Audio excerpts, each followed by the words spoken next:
এ যেন সেই ঐতিহাসিক আবাবিলের পুনরুত্থান, ছোট পাখির বড় দাপট, যার সামনে অসহায় দাম্ভিক বাদশাহ আব্রাহা।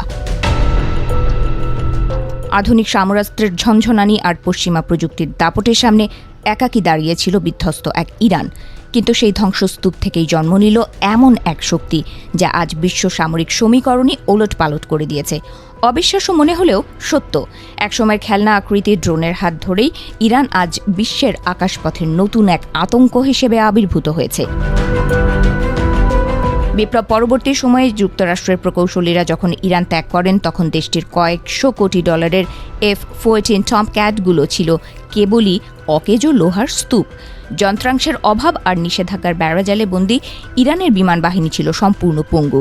1980 সালে ইরাকি বাহিনীর আগ্রাসনের মুখে ইরানের অস্তিত্ব যখন সংকটে, ঠিক তখনই ইস্পাহান বিশ্ববিদ্যালয়ের ল্যাবরেটরি শুরু করেছিল এক নীরব বিদ্রোহ, যেখানে পুঁজি বলতে ছিল না কোনো উন্নত চিপ বা ইঞ্জিন, ছিল কেবল অদম্য জেদ।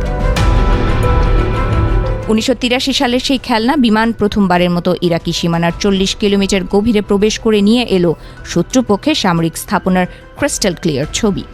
উপহাসের দিন শেষ হলো, শুরু হলো থান্ডার ব্যাটালিয়ন, ইরানের নিয়মিত ড্রোন কর্মসূচির ঐতিহাসিক যাত্রা।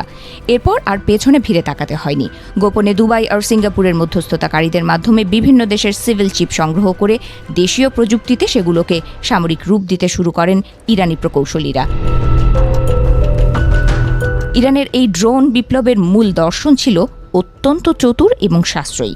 তারা বুঝতে পেরেছিলেন $20 লাখ একটি ক্রুজ মিসাইলের বদলে যদি মাত্র $20,000 খরচ করে 100টি ড্রোন পাঠানো যায়, তবে শত্রুপক্ষের আকাশ প্রতিরক্ষা ব্যবস্থা কেবল হিমশিমি খাবে না, বরং অর্থনৈতিকভাবে দেউলিয়া হয়ে পড়বে। $20 কোটি দামি মিসাইল দিয়ে $20,000 ড্রোন ঠেকানোর এই অসম যুদ্ধই আসলে ইরানকে রণকৌশলে এগিয়ে দিয়েছে। 2019 সালে সৌদি আরবের আরামকো তেল স্থাপনায় হওয়া হামলা বিশ্বকে চোখে আঙুল দিয়ে দেখিয়ে দেয় ইরানের এই লো কস্ট ড্রোনের ভয়াবহতা। অত্যাধুনিক মার্কিন প্রতিরক্ষা ব্যবস্থা সেই সাধারণ ড্রোনের ঝাঁক থামাতে শোচনীয়ভাবে ব্যর্থ হয়েছিল।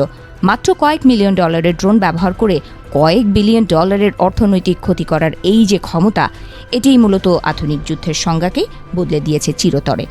ইউক্রেন রাশিয়া যুদ্ধেও যখন শাহেদ 136 বা জারেনিয়া 2 ড্রোনগুলো কিয়েভের আকাশে চক্কর কাটতে শুরু করল, তখন পশ্চিমা সামরিক বিশ্লেষকরা স্তম্ভিত হয়ে যান।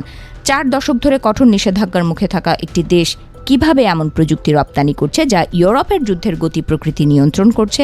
এটি কেবল প্রযুক্তির সাফল্য নয়, বরং নিষেধাজ্ঞার বিরুদ্ধে এক ধরনের বৈজ্ঞানিক গেরিলা লড়াই।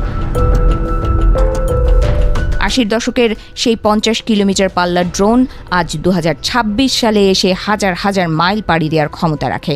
তেহরান থেকে উড়ে গিয়ে একাধিক দেশের আকাশসীমা পেরিয়ে নির্দিষ্ট লক্ষ্যবস্তুতে নিখুঁতভাবে আঘাত হানার সক্ষমতা এখন ইরানের হাতের মুঠোয়।